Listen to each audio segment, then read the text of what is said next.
Welcome to another edition of Cooking with Chris, and this week we're doing... Let's have some meatloaf. You want some? Yes. I knew you'd go. Hey, Mom!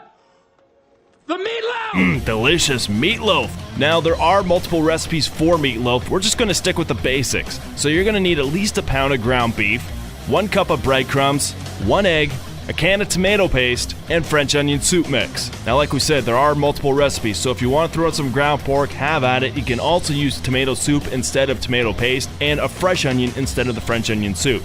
Something to keep in mind is that you should preheat the oven to 350 before you start mixing all the ingredients, because especially if you're mixing by hand, you're going to get that slop all over your fingertips. You don't want it on the dials. Next, just start dumping it all into the bowl and mix it up.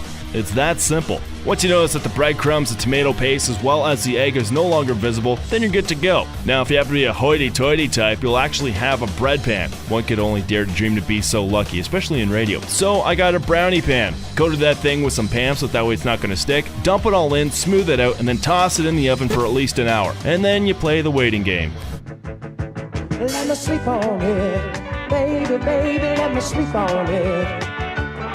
Let me sleep on it, I'll give you an answer in the morning. There it is, fresh meatloaf ready to go. And that is Cooking with Chris.